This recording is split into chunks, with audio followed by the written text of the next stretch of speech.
is scheduled to last 1 hour and a half in total, and all participants will receive the webinar recording via email within 24 hours. The audience will be kept muted during the webinar, just to enable the speakers to present without interruption. I think it's very important. So we also kindly invite all panelists to mute themselves when you don't present. And any question, actually any and every question is welcome throughout the webinar. You can submit your questions at the Q&A panel anytime, and our big team presented here will try to respond to you during the webinar. Just please state your name and be very clear. So we are very honored to have today, within her very busy agenda, our UN Women Assistant Secretary General for Resource Management, Sustainability and Partnerships and Deputy Executive Director, Anita Bhatia. And over to you, Anita, and thank you very much for having you today. Thank you so much, Miral, and a very good morning, good afternoon, good evening to all of you who are joining us today. It's a real pleasure for me to be with you on the occasion of this discussion of this really important program and initiative on accelerating women's entrepreneurship. And I want to say that this is a topic that is increasingly close to my heart. And I want to start by actually sharing a very short story. And that story is the story of my daughter, who, and you'll forgive me for bringing in a personal story here, but I hope you'll bear with me, who during the pandemic, in addition to her day job, realized that women-owned businesses, minority-owned businesses, and LGBTQ businesses were really suffering. And so she launched this platform to connect women-owned businesses to the market. And because she was living at home with us during this time, I saw firsthand the ups and downs of all the things that women-owned businesses face when trying to access the market. And, so it gave me a really deep understanding of some of these issues. And that's why I am so grateful to the partners whom we have with us in this initiative, because without your support, our collective support to women's entrepreneurship, we would not really be able to have a bold vision and ambition for change, nor a bold vision and ambition for transformation through women-owned businesses. So let me start by saying a really big thank you to Mary Kay, and I'm so glad to see you here, Deborah, to Mary Kay for your support, which is enabling us to fulfill the promise of women's business through this initiative. And I'd also really like to thank our UN system partners, because without this kind of UN system partnership, we would be performing below potential. And I think the partnership with partners like Mary Kay and with other UN agencies is really allowing the sum to be greater than the whole of its parts. And so let me just say a very big thank you for the partnership. And then let me just share a few other thoughts on where I see this initiative could take us, particularly in the context of building back better and building back, more importantly, building back equal. So this event on women leading economic recovery through entrepreneurship could not come at a better time. And this financial support that we have received from Mary Kay for collaborating on this could not be coming at a better time. And the partnership that we have with UN agencies who are present here on the panel could not be coming at a better time, because entrepreneurship is really going to be key to building back equal. Creation of jobs is what is on everybody's mind, and women-owned businesses have a particular role to play in the creation of sustainable jobs that allow women to create profits, but also to contribute to their community, their society, and ultimately to their countries. Globally, we know that women are suffering huge setbacks as a result of the pandemic. And I don't need to repeat that the pandemic has had a terribly disproportionate impact on women. I think you've all seen it. I'll just say three things about this. One, that the impacts have been on income, on health and security. Income, because many of the sectors that were hit by the pandemic are deeply feminized: retail, domestic work, travel, tourism. Health, because of lack of access to important life-saving reproductive and contraceptive services during the pandemic, and because governments had to pivot to solving appropriately the public health crisis presented by the virus. And third, security, because of the impact that the huge and exponential rise in violence against women had on women. And I want to present this because I think this context is really important in thinking about pathways out of this context. And obviously, women's entrepreneurship presents a pathway out of this context because it allows for job creation and it allows for entrepreneurship to flourish. There is no part of the world, with the possible exception of a few countries in the Middle East, where the private sector is not the largest creator of jobs. Governments cannot do this by themselves. The private sector has a very important role to play in creating jobs and in creating conditions of work that respond to the needs of women today. What are those needs? What are the needs of women today in the pandemic? First and foremost, a recognition that the care burden has actually increased significantly since the pandemic. Before the pandemic, women were doing 3 times as much work as men. We can be sure that that burden has increased exponentially. I like to say the world is now divided into those women who have care burdens and those who don't, because they have a very different experience of life and did have a very different experience of life through the pandemic compared to those who didn't have care burdens, and that proportion is very small.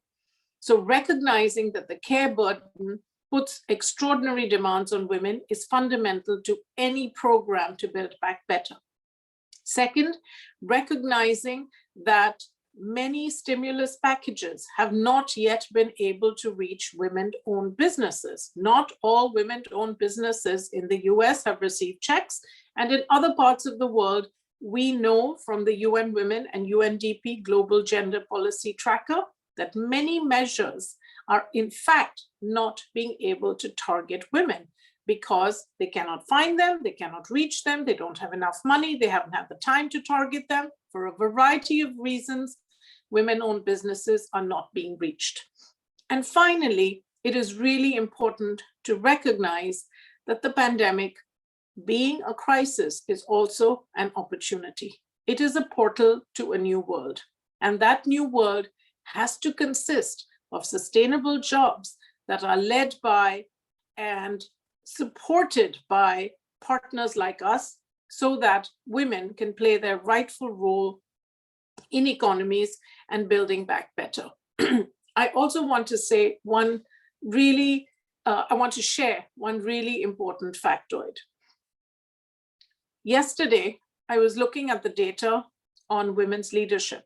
I think many of you know this data, but I'm just going to repeat a few factoids for us to remember. Number one, 25% of parliamentarians in the world are women, which means 75% are men, still today in 2021. Less than 10% of heads of state are women. Less than 10% of heads of government are women. Only 13 countries in the world today in 2021 have gender equal cabinets. Now, here we are in 2021 on International Women's Day discussing the role of women's leadership. Here we are at the Commission on the Status of Women discussing the need for women to participate in public life and the fundamental need for women to be represented in decision-making. And yet we see that with all the recognition of the lack of women's leadership during the pandemic, even after that, of all the COVID task forces that have been set up in 87 countries across the world, less than 5% of them have gender parity. Women's business is a way to foster and showcase women's leadership. So in addition to all of the economic benefits that having women-owned businesses presents, there is real value in signaling to society the importance of women's leadership, which is another positive consequence and benefit of supporting women's entrepreneurship. This is a crucial but overlooked fact. And so I want to end my remarks by linking the work on women's entrepreneurship and business, job creation, economic benefits to this very vital role of creating role models for society, because it is only when we show women in leadership positions that we can change attitudes, norms, stereotypes, and show that women can actually exercise their full potential and their full human rights by taking on these leadership roles. So for that, I want to end again by just saying a very big thank you to our partners and congratulations to the team putting on this event. Delighted to be here. Thank you so much, and back to you, Miral. Thank you so much, Anita, for your insightful remarks. Indeed, the new world should consist of new jobs for women, and we need to support them. And women's business is the new way to foster the recovery. Thank you so much. And today, Alia El Yassir will be our moderator. And Alia is the Regional Director of Europe and Central Asia of UN Women since 2018. She has been working with UN Women and then UNIFEM since 1997. So she brings wealth of experience on gender equality and women's empowerment. Thank you very much, Alia, for being with us today. And over to you. Oh, thank you very much, Miral, for the introduction. And thank you very much, Anita, for giving us such a good framing and linking us back to what is at the heart of the Commission on the Status of Women session this year. We have a very distinguished panel today, so welcome to all the panelists, to all colleagues, to all the guests who are joining us for today's discussion. It's absolutely my pleasure to moderate this discussion on women leading economic recovery through entrepreneurship, to do what Anita has said, to build back better and more equal. I would like to congratulate all the Women's Entrepreneurship Accelerator partners and colleagues who have organized this very timely session focused on women-owned and women-led businesses during the recovery period. We have today in our panel 4 founding partners of the Women's Entrepreneurship Accelerator, or WEA. I have Mary Kay, the founder of the initiative, and also colleagues representing 3 UN partners, ILO, ITC and UNDP, who join UN Women as well in this partnership. We also have with us today the International Telecommunications Union, and we'll be hearing from them a little bit later to hear their perspective on women's entrepreneurship. As outlined by Anita, entrepreneurship is central to the economic empowerment of women, and women entrepreneurs around the world are suffering the setbacks. And women-led enterprises have been disproportionately affected by the economic disruption of COVID-19. If it's done anything, COVID-19 has emphasized as well, not only looking at the negative aspect of it, but to really look and see those role models that Anita was talking about, those leaders who under extraordinary circumstances are adapting and showing the resilience to drive economic recovery in the face of adversity. Without doubt, women play a very key role for successful recovery, a more equal recovery. With 4 speakers today, we have amongst them, as I said, the founder of WEA, Mary Kay, which represents an important partner and partnerships being a key word for us today, but talking about private sector and private sector roles and responsibility. There is a critical role for women's entrepreneurship for economic recovery, but also the need for this public-private partnership to support the entrepreneurship ecosystem as a whole. So we'd like to open our discussion today by tackling one key question. How can supporting women-owned and women-led businesses help economies build back better from the crisis and accelerate gender-inclusive recovery? So I would like to turn now to our first speaker, Deborah Gibbons, who is the Chief Operating Officer of Mary Kay Incorporated. Deborah leads the global supply chain and the research and development organization within Mary Kay. She oversees also the finance, public affairs, and strategic planning divisions. Prior to joining this iconic beauty company in 2013, Deborah has spent 17 years also at PepsiCo Frito-Lay North American division and has had a decade-long career at Arthur Andersen LLP. In her current role as Chief Operating Officer at Mary Kay, Deborah is passionate about continuing the company's 57-year legacy of providing unrivaled business opportunities for millions of women around the world. Deborah has taken an active part in further advancing women's economic empowerment through the Women's Entrepreneurship Accelerator, which is the strategic collaboration that we've spoken about today, introduced by Mary Kay and developed together in partnerships with UN agencies. Very welcome, Deborah. Mary Kay is a company with vast outreach. I'd like to turn to you and have your thoughts about how we are supporting women-owned businesses and how that helps us to build back better. Please share your insights and we look forward to hearing from you. Over to you, Deborah. Thank you, Aaliyah, and thank you for your opening comments, Anita.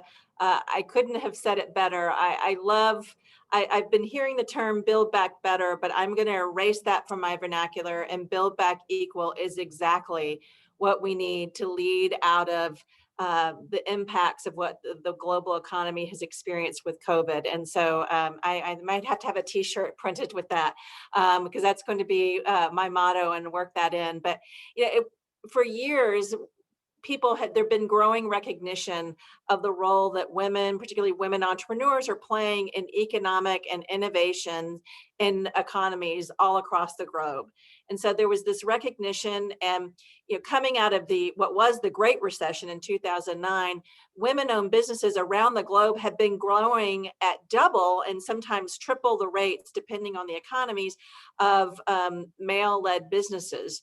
And in the U.S. alone, over the past several years, women-owned businesses had grown to be more than $3 trillion of economic output and responsible for 23 million jobs. And that wasn't true just in the US, it was true around the globe. And so, heading into this, we could see growing momentum and support and recognition for the value that women-owned businesses bring, but there was still a gap.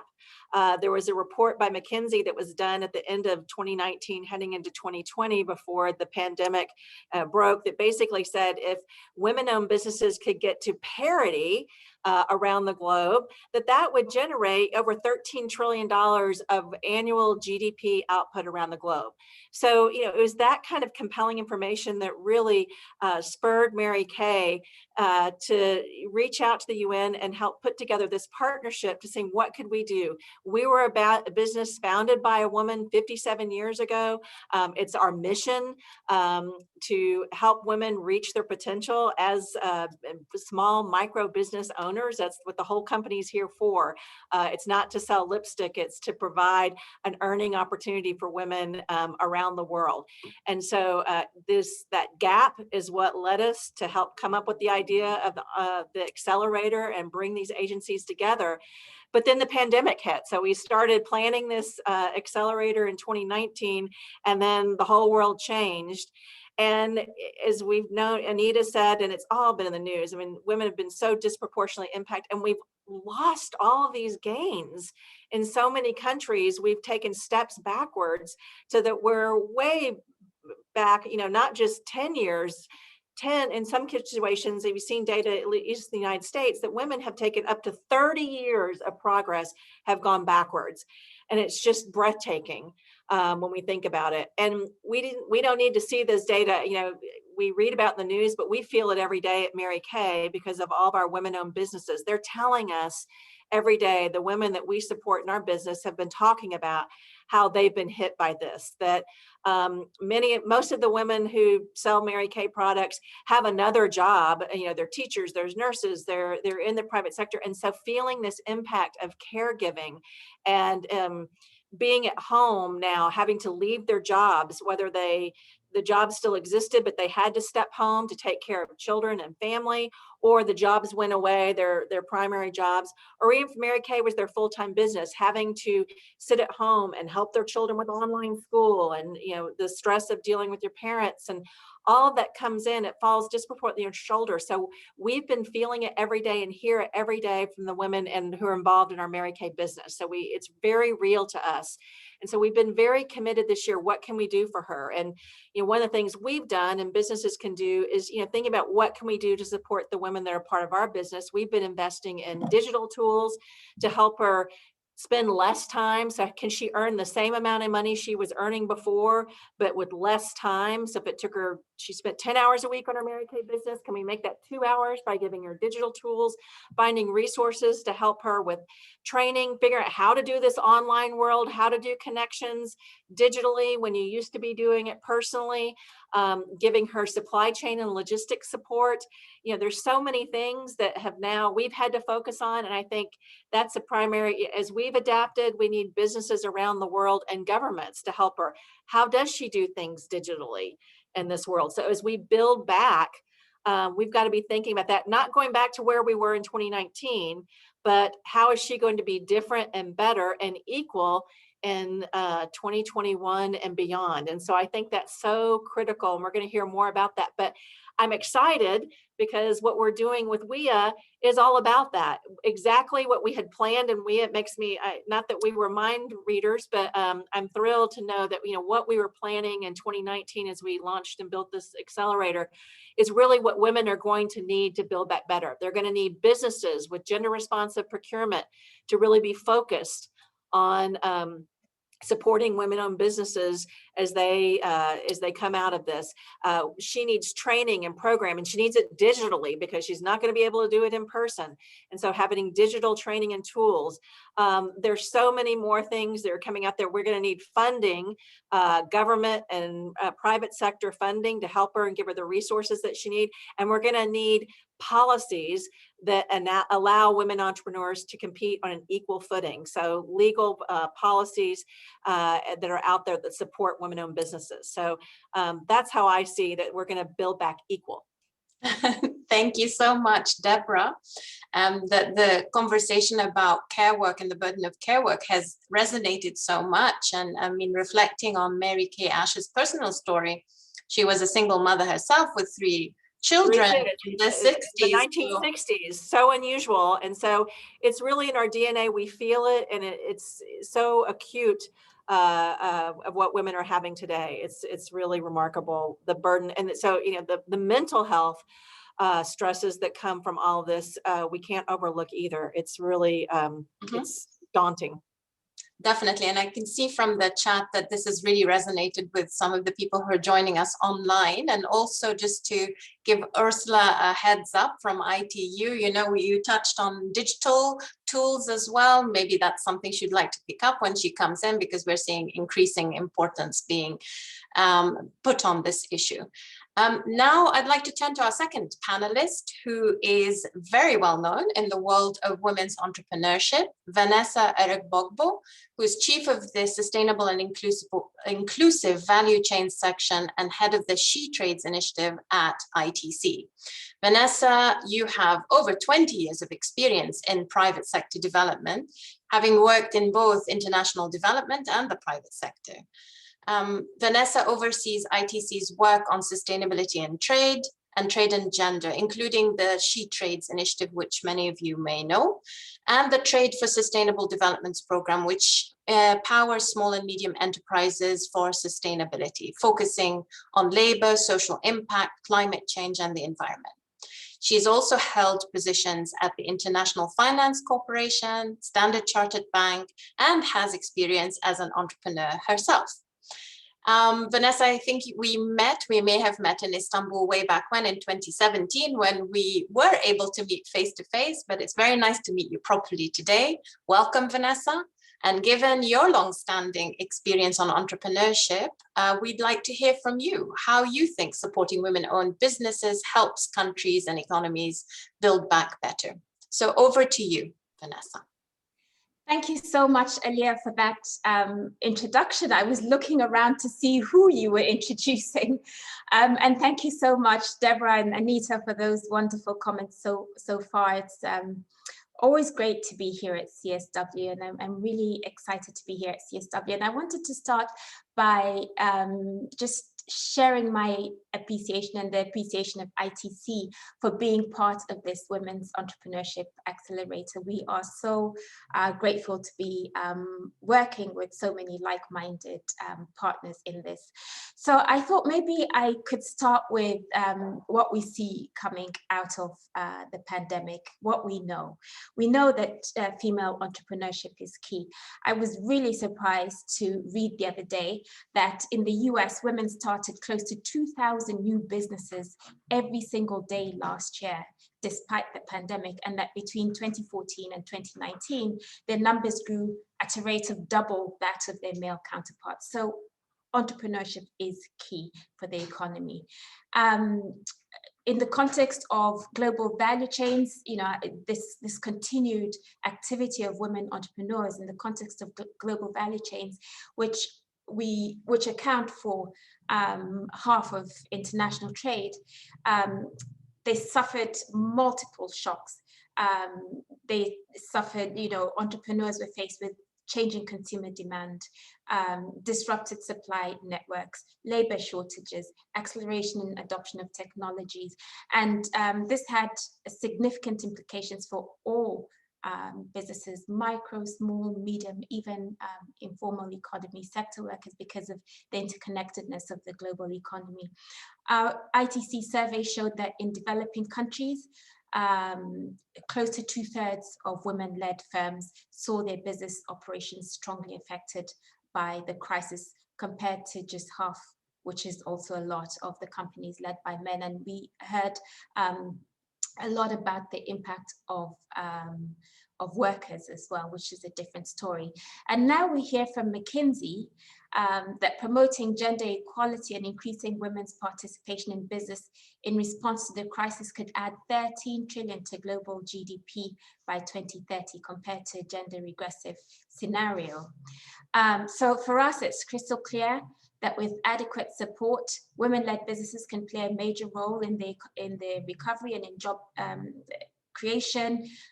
This is the intelligent thing to do, but it will take the concerted and collaborative efforts of government, of civil society, of the private sector working together to build an ecosystem. So we've talked about the care economy. I'll add to that capacity, markets, finance, and of course, the right policy frameworks to support women's entrepreneurship. We can't just, you know, we really need to work together to knit those different strands together in order to be effective. And so I wanted to maybe end by highlighting a few of the things that we know from some of the research that we did last year would be a result of an inclusive, gender inclusive plan. First, more employment opportunities that would lead to greater women's participation in the workforce and so on, if we promote women's entrepreneurship. Second, more market opportunities through e-commerce by integrating a gender lens into recovery plans. Third, increased control of productive resources as a result of improved livelihoods as a result of increased control of productive resources. And fourth, for the private sector, positive returns and resilience would result from them actually supporting through procurement and through increasing women's participation in their value chains. And we see a lot of that pre-pandemic, but it's even more important as we come out of the pandemic. Finally, just to give you a sense of some of the things that we did at ITC to help women entrepreneurs pivot and respond. First, working with the private sector to provide really relevant and specific technical content. So right, I think back in March when the pandemic started hitting really hard globally, we worked with partners like UPS and Maersk and Visa and so on to really focus on things like addressing logistics bottlenecks, or how to address working capital gaps. Second thing that we did was we developed a crisis management toolkit, which we delivered through business support organizations to help them respond better to their female entrepreneur clients. And third, last October, working with the W20 and UPS, and the International Chamber of Commerce, we issued a policy brief that provided 10 action points to building back better, but I'll say building back equal. We're going to change that today. So as you can see, I think we've gone beyond the why. It's an economic imperative, of course. It's even more so a moral imperative to the how. What are the practical steps that we can do to make sure that that women are, are empowered to contribute their part to the economic recovery? Thank you. No, thank you very much, Vanessa, for touching on very important issues. This concept of moral imperative, the right thing to do, but also that the evidence is showing us, as you and Deborah have pointed out, the evidence is showing that it's actually the smart thing to do as well. It's not only the right thing to do. So I think that really has brought that home, and thank you for sharing all the work that has already been done by ITC to support the work on women's entrepreneurship. And now we go for that from that larger view in terms of what can be done in policy and it can be done by private sector companies at scale, to what we can see even at the community level, how we can have impact at community level and in the lived realities of women. So I'd like to turn to our third panelist, Dr. Weidong Zhang, who joins us from China. He's currently serving as the program director of UNDP in China, and he's in charge of developing and implementing projects related to poverty reduction, gender equality, sustainable livelihoods, and climate change in partnership with both governments and private sector. Again, the theme of partnerships is coming up quite strong. In actively promoting UNDP's public-private partnership, he's leading a series of flagship programs. On one side, there's the partnership with the China Women Development Foundation under the All China Women Federation China Center for Economic and Technical Exchange under the Ministry of Commerce, also with Mary Kay, Jala, and Cummins, to address gender equality and promote traditional cultures of ethnic minorities. And the second flagship is in partnership with the Ministry of Water Resources, Ministry of Commerce, Coca-Cola, to address water-related issues in China, including climate change adaptation, another key issue that is receiving a lot of attention due to the COVID-19 crisis. Welcome, Dr. Zhang. Thank you very much for joining us and for staying up so late to be part of this panel. And we'd like to ask you how you think that designing interventions can help build forward better. This is the terminology that UNDP is trying to socialize, and especially in light of the fact that we only have 9 years left for the achievement of the ambitious Sustainable Development Goals. So can you talk to us and tell us how, through your lens, supporting women entrepreneurs can accelerate gender inclusive recovery and put us back on track to achieve the SDGs, especially when we're looking at the informal sector. So over to you, Weidong. Thank you, Elia. This is wonderful. And I want to start by thanking you for the introduction. Also, of course, thanking the UN Women and Mary Kay and other UN agencies as founding members of UN Entrepreneurship Accelerator for today's event.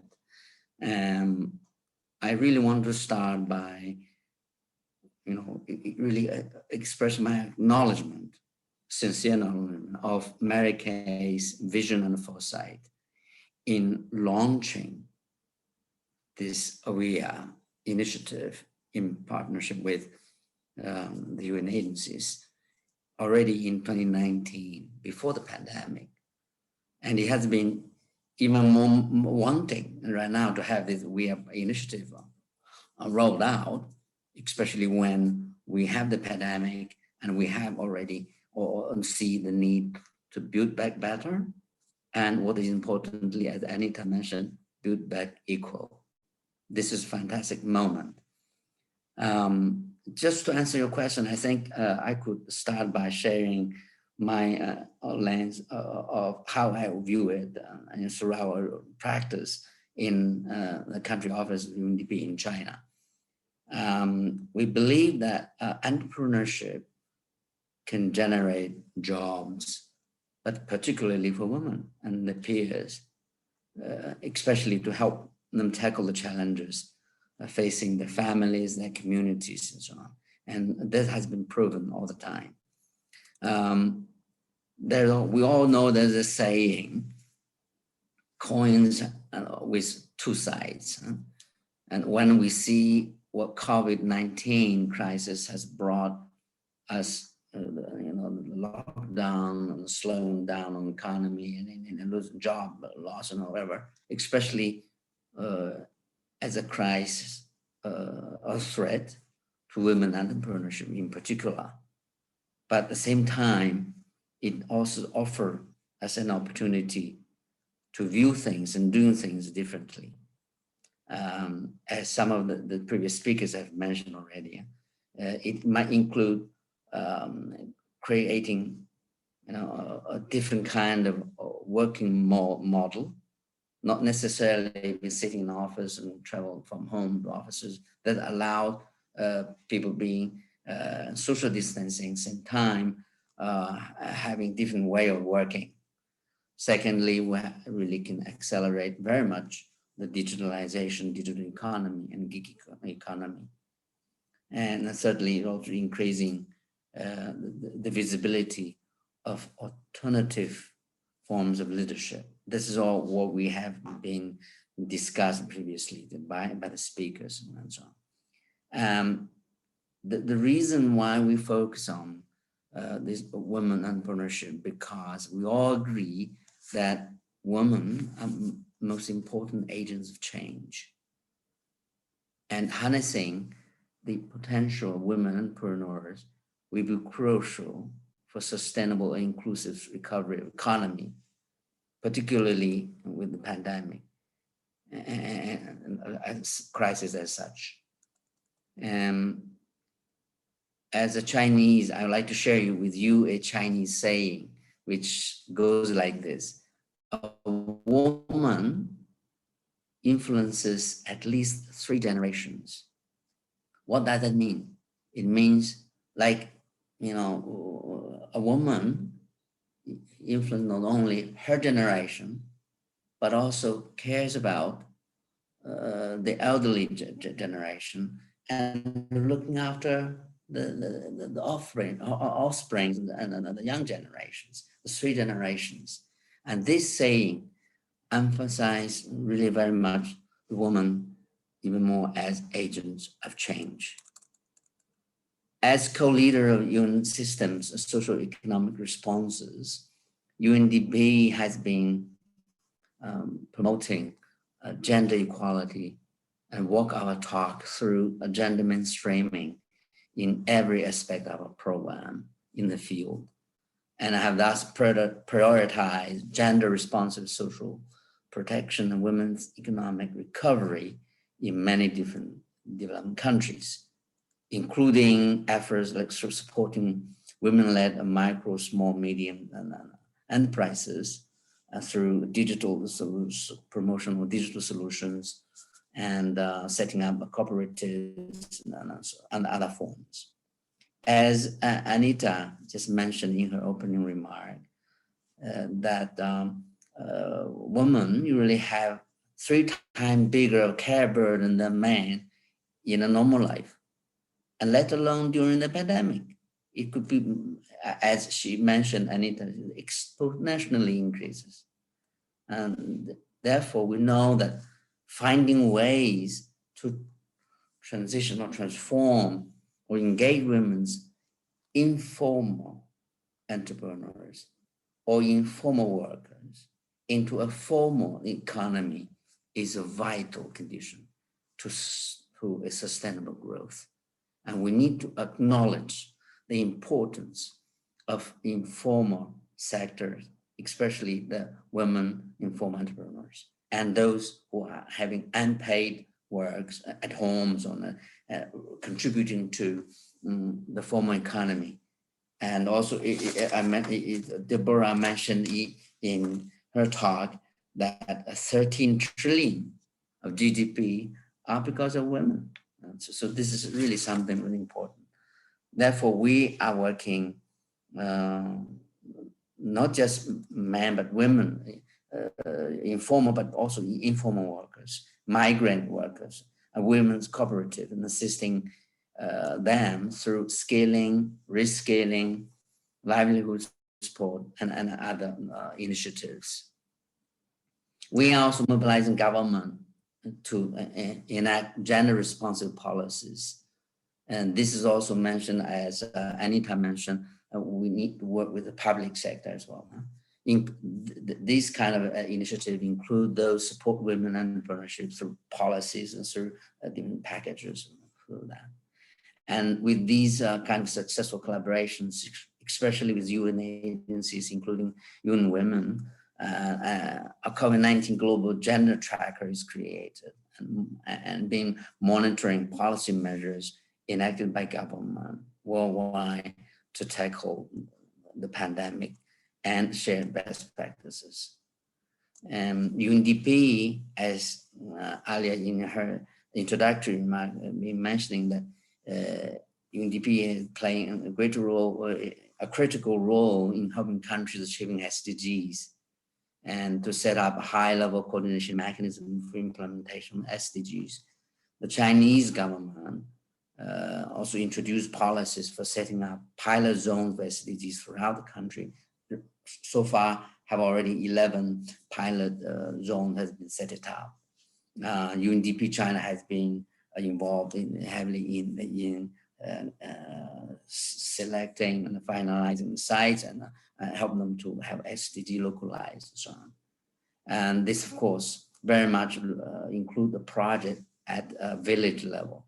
Therefore, the Mary Kay project, we call it the SDG Village Project. And this is the only one so far in China, in our project, it has a title of really SDG Village Pilot Project. UNDP in China is very much pleased to maintain strong partnership with Mary Kay in poverty alleviation, in development, particularly women empowerment and environmental protection out of the field. That's how the perspective we have been doing. And for the moment, thank you.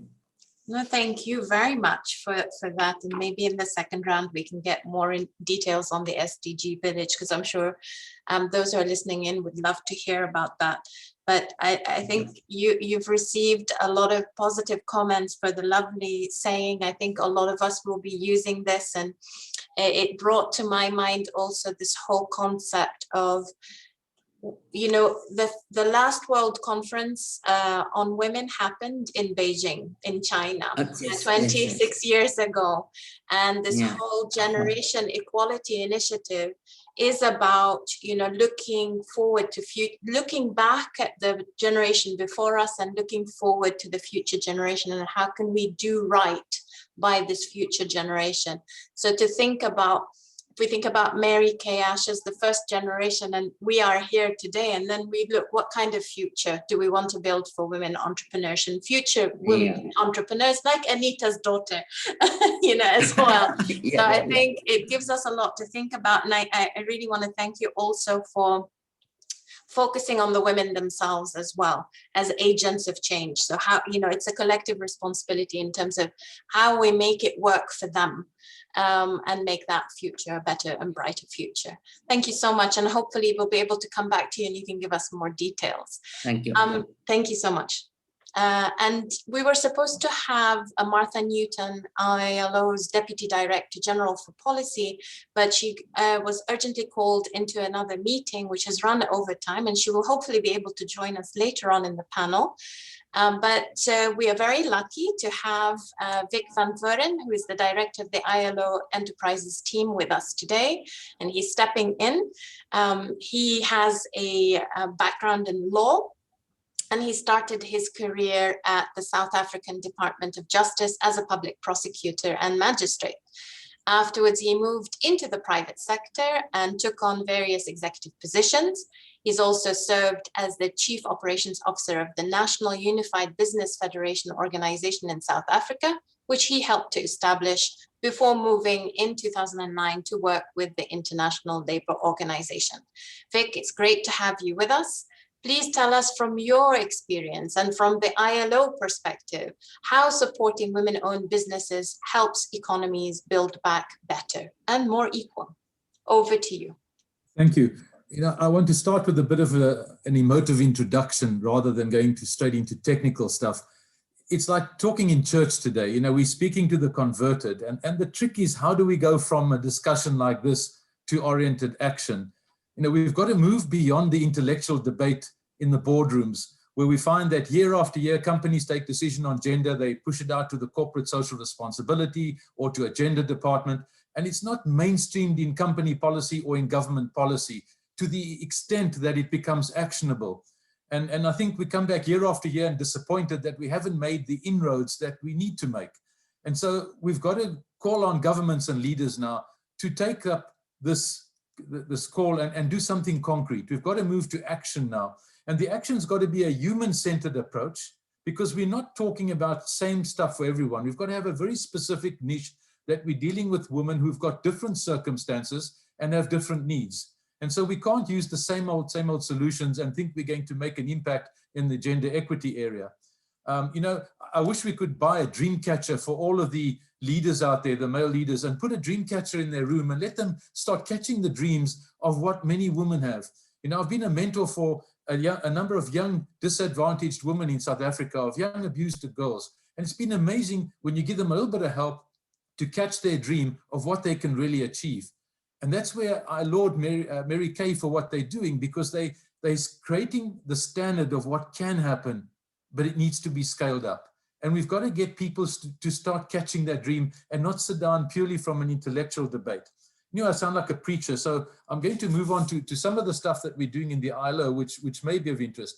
I mean, it's a no-brainer that the hardest hit, and we've heard that from the opening remarks, are the women. They tend to earn less, they've got their savings and disproportionate, and particularly women entrepreneurs. They don't get the assistance, they have lower levels of capitalization, higher risk of bankruptcy, and so we can go on and on about the disadvantages that they're experiencing.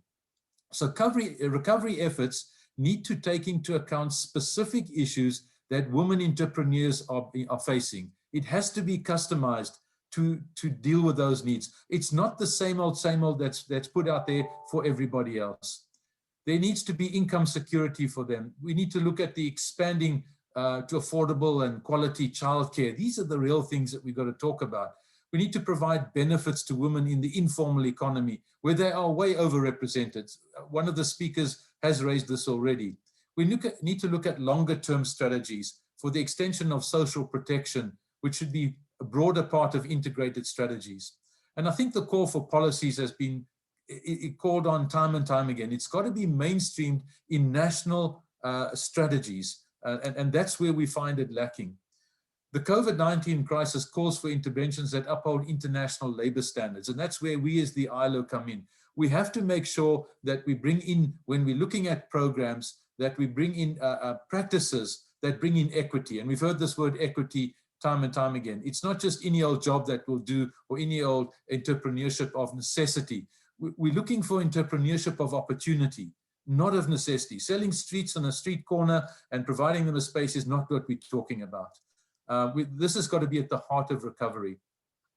You know, the key framework in the UN's, a key part of the framework is the UN Women's Empowerment Principles, the WEPs. We need to look to these existing instruments. In the ILO, we've got the Multinational Enterprises and Social Policy, known as the M&E Declaration, which provides clear guidelines of what we can do. Public and private procurement is low-hanging fruit. Where do we start and where can we go to for low-hanging fruit? Procurement policies need to build in gender-specific components, and that will help women entrepreneurs more than any other process, particularly as we come out of the pandemic. Both governments and private sectors have got a key role to play in these recovery efforts. At the ILO, we believe that a holistic approach is necessary in women's entrepreneurship development. We need to look at policy and business environment level, which I've spoken about. And we've got a tool that's called a Women Entrepreneurship Development Assessment that we use to look at entrepreneurs of different sizes, sectors, and levels of formality. And we find out by interviewing them, what are those needs that we can focus on when we look to the solutions. These assessments are often used to advocate, plan, and implement changes and look at favorably towards women entrepreneurship development. We believe in ensuring a better provision of a development service for women entrepreneurs. And to achieve this, we've got various tools that we promote. Now, one of the persons in the chat column raised the point of wanting young women to be introduced into entrepreneurship. Our schooling systems are not adequate in introducing the principles of entrepreneurship. So young women coming out of school, like any other young person, and the young men as well, are at a disadvantage not having the ability to understand entrepreneurship. And we've got a tool called Know About Business, which it focuses on young women. And this tool has successfully been used in countries like Morocco, where we introduce entrepreneurship, particularly for young women, at an early stage. I think we need to strive to not further reinforce certain gender stereotypes by only looking at where women are functioning. We've got to also look at where women are not functioning. There are many sectors and industries which we automatically exclude from our agenda because we believe that that's not the space for women. This underrepresentation, it means we're missing out on innovation, and the women are missing out on opportunities where they could earn decent salaries in these fields and provide a much better platform for themselves and their families. I think to sum up on this and to add one last point, I think what we've got to also bring in is a culture shift. We need to understand that, you know, in South Africa, I came through a process of apartheid, from apartheid to post-apartheid. And when we asked everyone to put up their hand and say, are you committed to transformation? Everybody raised their right hand because it's an intellectual debate that is a no-brainer. But it doesn't work unless you've got a cultural shift and an emotive shift that you believe in what you're trying to sell. And we need more men that can make this cultural shift in order to enable the women entrepreneurship to develop further. But let me stop there. As I said, I sound like a preacher. I can go on this topic, and I'll hand back to you earlier. Thank you so much, Vic, for your passion and your strong beliefs in this. I think was very much needed, and it's very much resonating with our audience. I think a lot of people appreciated your dream catcher image, but also this call for a shift and making ourselves accountable for that shift. And I think this also speaks to seeing it as an ecosystem, and what do we need to do in the different parts of the system, whether it is mainstreaming, because I think mainstreaming is also sometimes, gender mainstreaming is a bit deceptive, and you're actually doing more smuggling than actually mainstreaming. You're smuggling gender here and there rather than making that culture shift.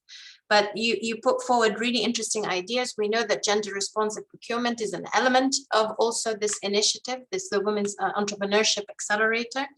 And just to say, call on, before we turn to the last panelist in the first round, but speaking to all the panelists, because Vic, you've talked about it, but we are getting questions about, how do we work with young women and get them interested? How do we engage them when they are still at school? How do we work in contexts where women are so underrepresented? Women entrepreneurs, like in Iran, our colleague from Iran is saying they only represent 1% of entrepreneurs in that context. We are also being asked, how do we have a life cycle approach? So we're not just focusing on young entrepreneurs, but also through the life cycle, you know, through the lifetime of an entrepreneur, the needs may change. So these are all really interesting questions. We hope that you'll reflect on and come in on in the second round. But I would like at this point to turn to Ursula Van Vorden, who's from the ITU, International Telecommunications Union.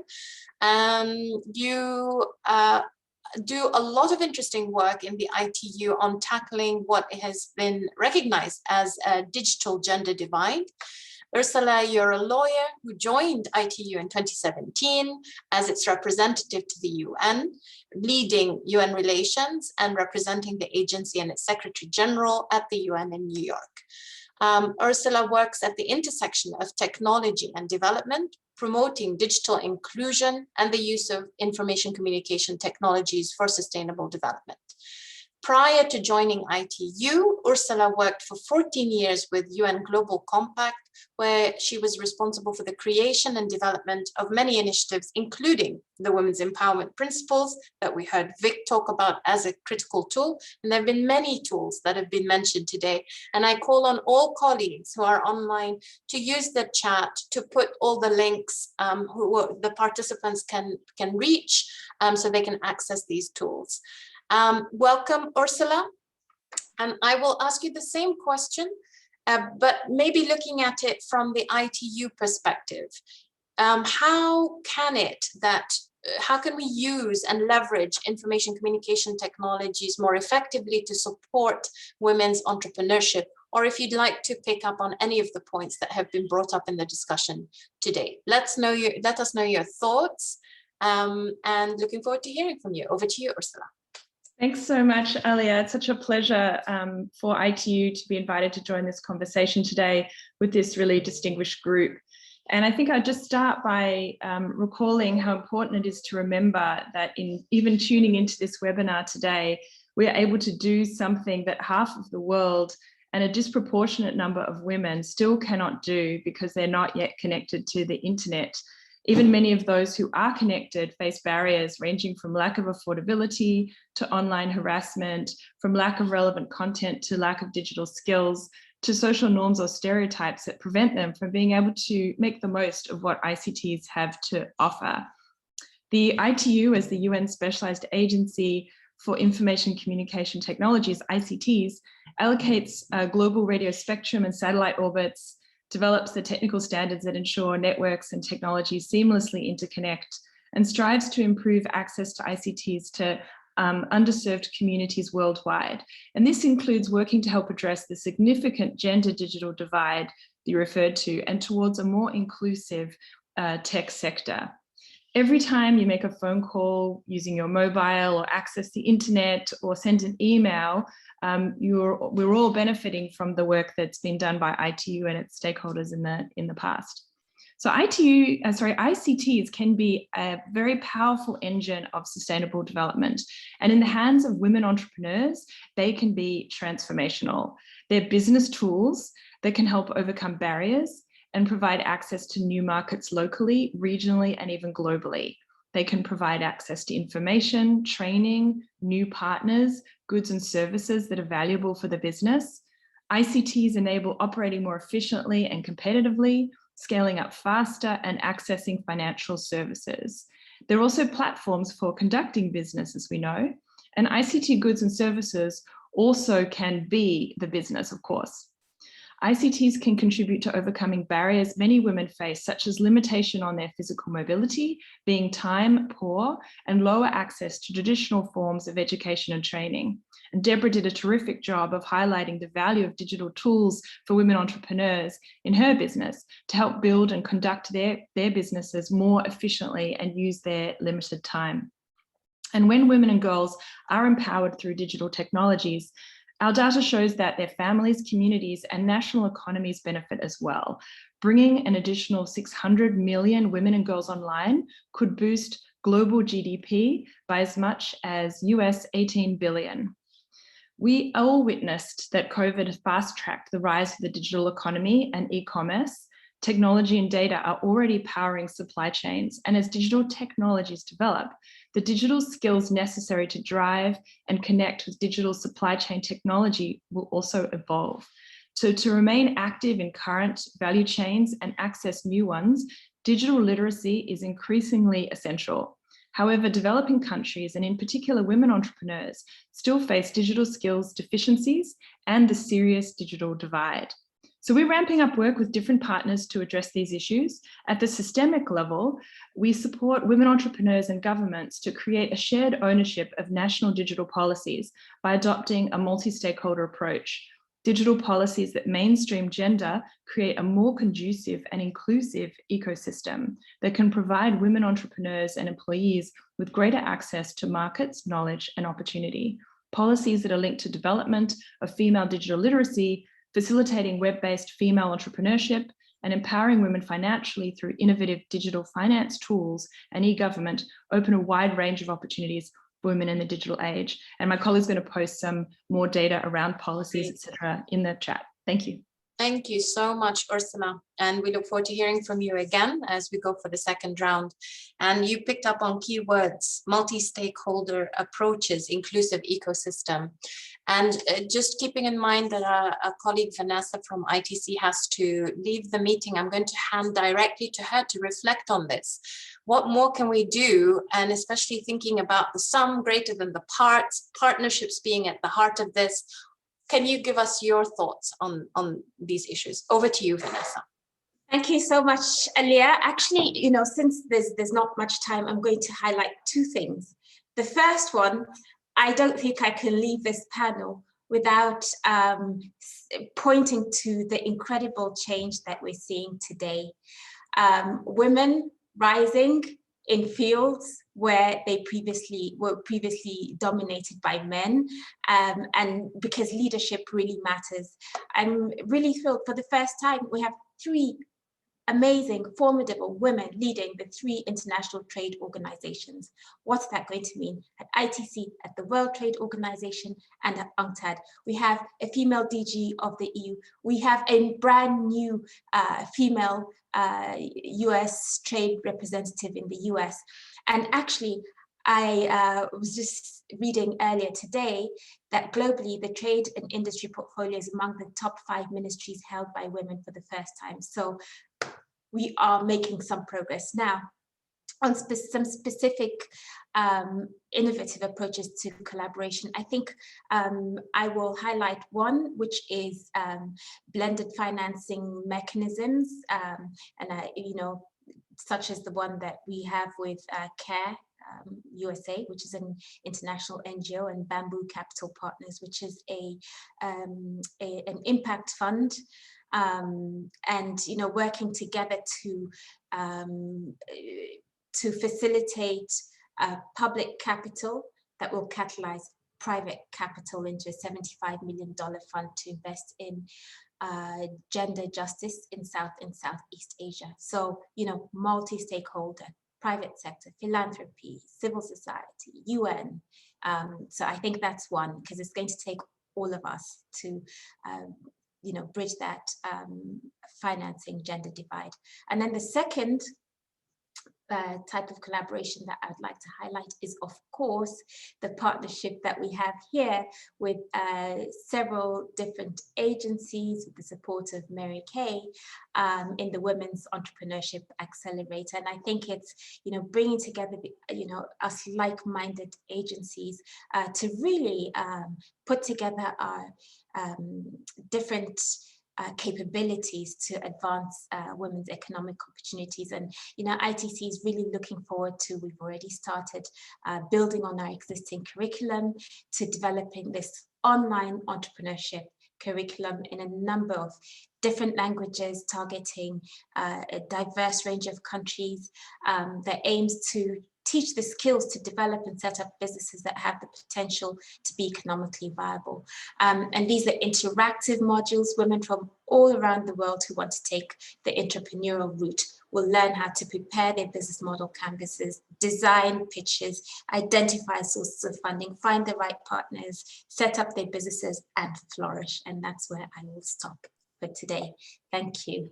Thank you so much, Vanessa, and for highlighting how much there is of an opportunity. I mean, when under challenging circumstances, that there are opportunities to innovate and to lead, that we're seeing leadership at the highest levels, but also from your previous intervention, that we're seeing more women enter this entrepreneurship space, and under these difficult circumstances. So how can we leverage this and accelerate the action? So this is fantastic, talking about blended financing, these kind of multi-stakeholder partnerships, and also touching on the issue of access, that you're leveraging also online platforms to make this accessible to the women entrepreneurs, and tackling issue of language, which is critical to make sure that this is as accessible to the widest group of women out there. Thank you so much for joining us, Vanessa.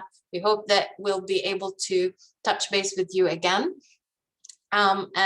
We realize you have something else to move into, but thank you so much for joining us today. Thank you.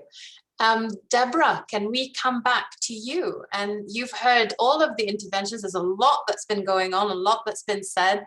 Love to hear your thoughts. What's going through your head in terms of innovative approaches for collaboration, partnerships? How can we make the sum greater than the parts? Over to you, Deborah. Well, thank you. And first, I was thinking as I was listening to Wei Dong and Vic, one of the big things, and maybe it's not innovative, but so crucial, is having more he's for she, and listening to both of them is so inspiring, because we're going to need the support of men to make all this a reality. And, in terms of innovation, I don't want to take away, I want to let Wei Dong have time to talk about the village in Waipula, and that to me is one of the most innovative examples of really tangible results, of not just theoretical, but that village that started in 2017 with the support of the UN, and taking 12 of the 17 SDGs and putting them into action to try to address poverty. And the results are so remarkable that we were so inspired by that, by Mary Kay. We wanted to try to take that and figure out what could we do to scale that globally. So that's really what brought these, and knowing that it couldn't be just one agency or one company or just what it's so, it requires so much collaboration. So having, a whole host of UN organizations come together and then inspire that public and governmental partnerships is really what's going to be key. But scaling what we've seen, we know it works when you come at it holistically. When you have ecosystems, I think when I saw one of the comments in the feed is, if we can bring that, we know it will be successful. So, taking this multifaceted approach is really what's going to be critical. And I'm so excited by that, because we can take that success we've seen so far that's happening in China at the UN SDG Village and bring that to the world as an example, because I think people get inspired when they see something that's actually working.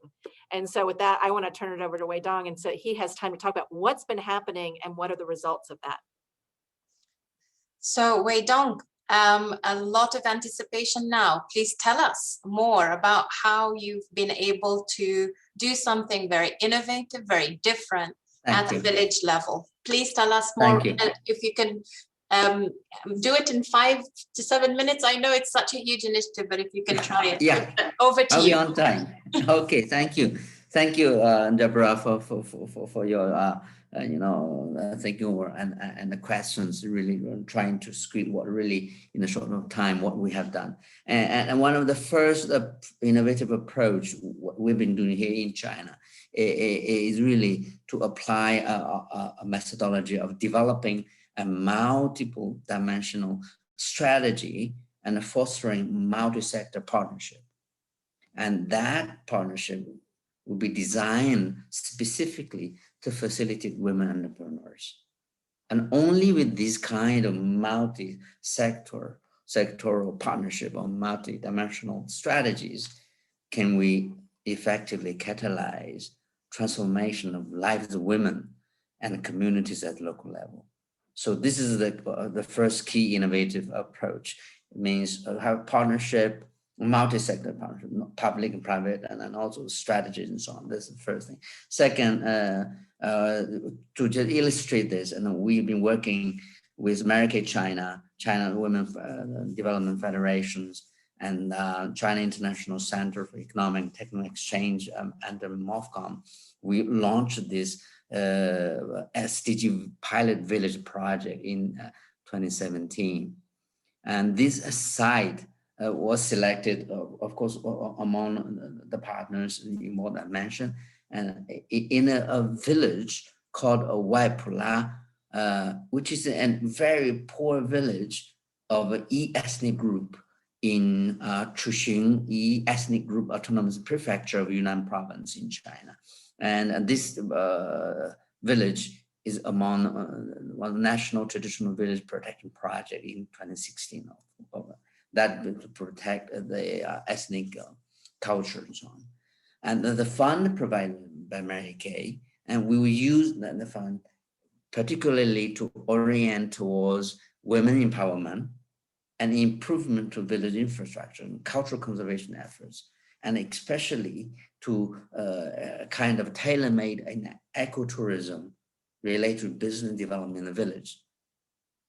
And women in particular are encouraged to engage in this ecotourism to showcase the unique cultural heritage, such as ethnic embroidery, which has been a woman-specific art for centuries for this ethnic group. Under the support of the project, particularly women, have been showing really potential of leadership in development of the village. As Deborah mentioned, she also been learning from the America, China, that this Waipula project has been making a lot of difference. An example of one lady called Madame Xia Xuefang is a mother of three kids and is an ordinary villager at the village. And the life, her family used to be very difficult before the project, of course. And though through participating in different women entrepreneur training program, and she has been transformed tremendously. How has she been transformed? For example, a woman in a rural village, particularly with ethnic women, they tend to be shy and never dare to take initiative to greet people and to speak up. But now she not only can warmly talk with visitors and really can really to promote the culture of the E-ethnic minorities with confidence, the confidence in the face, confidence in the mind. Not only has she has become the deputy head of the village art troupe, but also served as a manager of a local guest house. And later, the village tourism cooperative was established, and she was elected as a chairwoman. So used to be a shy and not talking woman and become a chairwoman of a tourism cooperative. And that also gave her a chance to gain economic difference. By having the new job, Madame Xia earned around $7,000 US. That already double what she used to earn. And Madame Xia is not the only one who benefited from the project. And we remember that in that group, for particularly the embroidery cooperative, there are at least 21 women, just like Madame Xia, has been transformed, has been and changing. And this is indirect, this is direct, and indirectly, there are over 300 women in the village and nearby have been indirectly benefited from the project. And in this, the past 3 years, we have been able to see that it has been proven the innovative approaches have been the other one, which is the integration of private sector support and with government support at all levels. The project has successfully helped the Webpla village to transform eventually with all sorts of resources and support, private sector and the public and so on, into a beautiful, vibrant village, which used to be a poverty village, and what we call it a poverty line.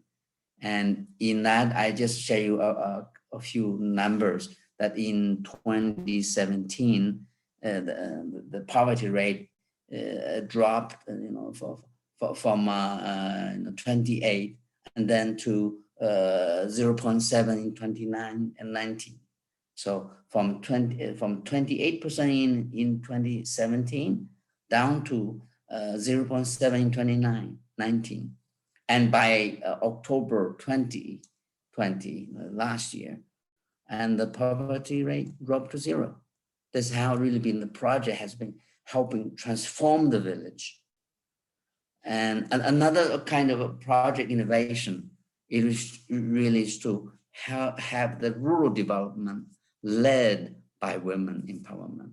It's for the woman, of the woman, by the woman. This is something that really been a innovative approach.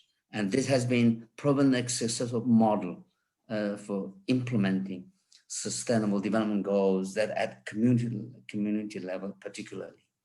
So by working in partnership with Mary Kay and other Chinese agencies, we've been demonstrating opportunities advancing the SDGs, because this SDG village project is the first village level SDG localization oriented initiative to demonstrate the powerful impact women entrepreneurs can have while successfully implementing SDG locally in rural China. Mm-hmm. And we've been glad to see that this particular project has been directly contributing at least 12 out of the 17 SDG goals. And that's been a tremendous success, not only for what UNDP and America can see, but really on the individual woman, on the group of women and all of that. And by saying so, we see we needed to have a mechanism to help the women be empowered, and then by the woman, mm-hmm. for the woman, for the woman. Thank you. Thank you so much for sharing. It's such a beautiful initiative. I can see from the feedback that people are super interested. It is one of those beautiful stories of a program, a commitment that really brings about impact, and such an incredible impact in 3 years. And I think, Vic, you'll agree. You spoke about human-centered approaches. This really speaks to a human-centered approach and partnership and commitment to have this human-centered approach with women also at the center and dealt with as experts. ILO is a unique UN organization by having this tripartite constituency, which is built on partnership. Anything you'd like to share with us about innovative approaches, or would you like to discuss anything that's been said so far? Over to you. Thank you. I think the key word is partnerships, and that is important, which is very much about what is happening today. Secretary General Guterres recently stated that gender inequality is one of the most pervasive human rights violations. Gender equality and progress in women's entrepreneurship can only be realized with strong global partnerships and cooperation. These broad partnerships within the specialized agencies of the UN is becoming more and more important, and it goes beyond financial contributions. It's exchanges, it's collaboration, it's joint learning, and even exchanging or changing the internal ways of working and looking at issues with each of the partners. And I think that, once again, I want to refer to this particular initiative, which has shown how partnerships can work together. But it's also partnerships at all levels. We must remember that process is as equally important as content. And we're not going to achieve the substantive changes that we're looking for unless we've got very effective processes in place. And I think we often forget that process component is being so important. We need to look at international to national engagement. We need to look at governments to private sector, dialogue between private and public sector on both structured and well-defined issues, as well as room for testing and flexibility. And so these partnerships are critical. But I want to take it down to, if you want to look at innovation, I worked for a while in the field, as you would have, as mentioned in my CV. And some of the examples in one of the programs that I inherited there was a program with young women. And the way we had to see how do we bring them to the market as an international labor organization with all our tools. And the first one was to introduce the concept of entrepreneurship into the education system. But what we found was that there was no self-belief of the young woman in these processes. No matter how much we came with these partnerships and programs, we found that most of the time the young girls believed that it was going to be for the young men to go and become entrepreneurs. And so we have to tailor make these programs through our partnerships to drill down to those levels that can make an impact. We had partnerships with the private sector where we had business roundtables, where we brought successful businesswomen who could be mentors and champions, and brought young women from disadvantaged backgrounds and let them speak to these successful businesswomen. And we were able to forge partnerships between successful women and these women with dreams. And that was such a success. But what we failed to do was to scale this up. And that's where we need further collaboration and partnerships, like the example that's just been given by Weidong. We need to drill down to his good example and see how can we build that into our makeup. And then someone can take what we're doing and build it into their program. So it's this collaboration and cross-pollination that will be successful. Let me stop there. I know we're short on time. Thank you. No, thank you so much. I think you touched on so many important elements, including this flexibility, this openness to learning, testing, and being open to say, okay, what got us here won't get us to where we want to go. So we need to think in a different way. We do need innovation. And, this idea of the soft skills, not just the technical skills. How do we really work on leadership and confidence and enable that to grow and do that at a very high human level, and this importance of the mentorship and scaling up, which I know that the Women's Entrepreneurship Accelerator is all about scaling up. And so looking at it through this lens of what is working, why is it working, how can we do more to get more to work elsewhere. And I thank you so much for your intervention. And now we turn back to our last speaker, Ursula. Very often, innovation is used synonymously with technology, information communications technology. And from your first intervention, you created a lot of interest in the work in the digital realm. Any final reflections you would like to have in terms of how does this all tie together? How does information communication technology bring the ecosystem more closely together? How can we make legal frameworks also become enablers for these high aspirations that we have? So we turn to you for final reflections before we close our panel for today. Over to you, Ursula. Thanks so much, Elia. Well, first of all, since you just mentioned the legal aspect, I think that, the legal and policy framework has a major impact on issues like women's access to ICTs, digital skills, and opportunities for women to be leaders in the tech sector. Removing barriers and putting in place incentives and support can make a huge difference for women and for economies. And just one resource in this regard, which I think is really powerful, is the World Bank's work on women, business and the law, which points to opportunities to make positive change for women entrepreneurs and employees as well. But more generally, in a post-digital economy where ICTs are underpinning just about every aspect of our lives for better or sometimes worse, we urgently need to work more in concert with many different actors who make up the digital landscape. So partnership is really, really key here because no one can address these gaps alone. And COVID has really shone a light on the urgency of addressing these. Successful entrepreneurship increasingly is going to require digital skills, affordable access to devices and networks, along with the drive for digital innovation. And partnerships bring vital diversity of perspectives, resources, and approaches to problem solving to pave the way for women entrepreneurs and workers to recover better and more equally. If we work together, we can ensure that all women have the chance to be technology champions, users, and importantly, also creators. With partners, we have a broad range of initiatives and partnerships to help make the digital revolution a development revolution for women, accessible to everybody, and in particular to women workers and entrepreneurs in developing countries. So I'll just offer a few examples, and my colleague Lolly will post some more in the chat because I know we're running short on time. So, for example, we've empowered thousands of girls and women through digital skills programs, helping to expand local and regional talent pools to be better skilled for the future and to break down employment and entrepreneurship barriers for young women. A couple of examples: in Ethiopia and Haiti, for example, we're assisting women-owned businesses and women workers to pivot to digital. The program provides key industry insights from top experts, step-by-step guides on what tools work best for each type of business, and how to grow sales using the latest digital platforms and tools.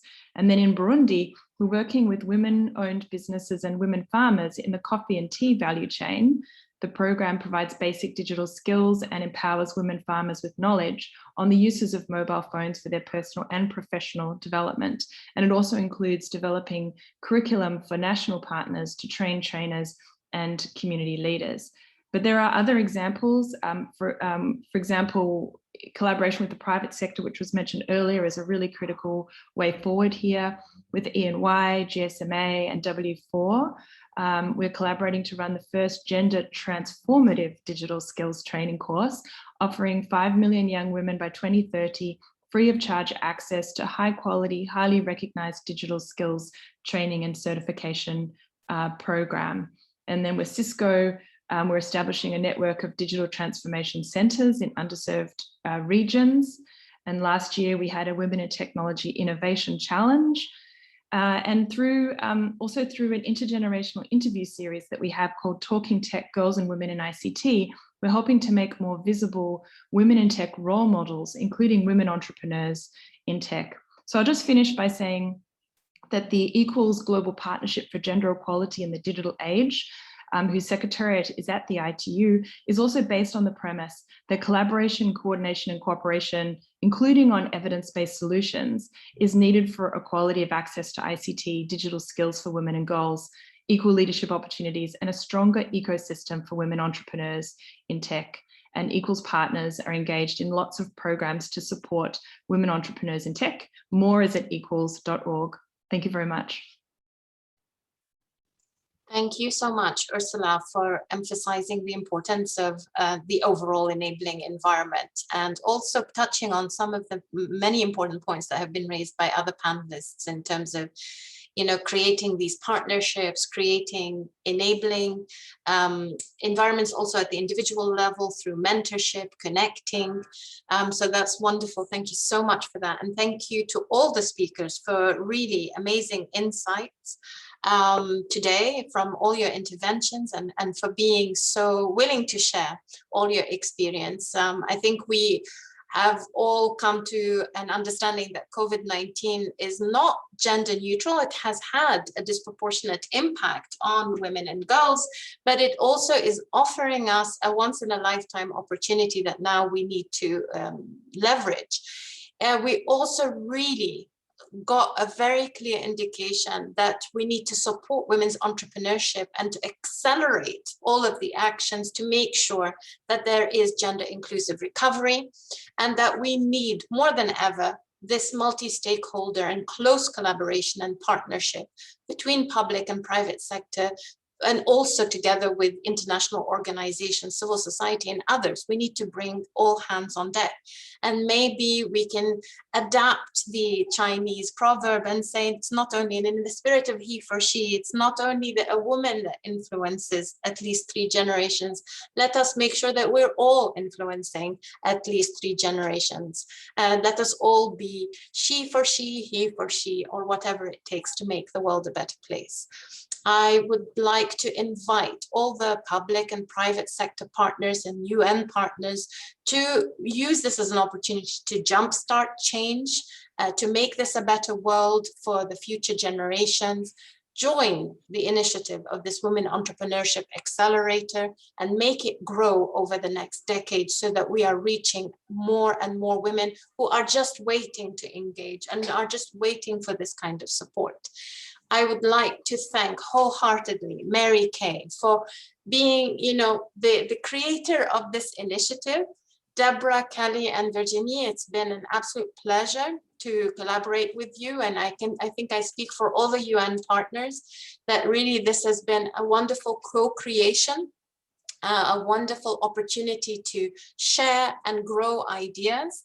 I'd like to thank all the UN partners, of course, ILO, ITC, and UNDP represented here today, but also UN Global Compact, who couldn't join us, but is also a very critical partner. I'd like to also thank all the UN women colleagues. I've seen some of you online. I've seen Anne, I've seen Jocelyn, and of course, Miral, for your very capable organization and facilitation. And I would love to see that we continue these conversations. Let us, we use the Commission on the Status of Women session as an opportunity, but let's do more of this kind of exchange and learning. Thank you so much, all of you who have joined us today, who have asked the questions, who have raised the issues. You've given us food for thought, and we look forward to continuing this dialogue in the future. Thank you all very, very much, and have a good rest of the week. Thank you. Thank you, Leah. Thank you, Miral. Thank you all. Thank you. Thank you, Ale. You quoting the woman in at least 3 generations. Thank you so much for that. Thank you. So, okay, bye-bye. Huh? Thank you very much for all of you for participating. We are closing now. And thank you, Alia, for the moderation, and all our panelists. Thank you very much for joining us. Excellent. Bye-bye. Yeah, bye-bye. Have a great day.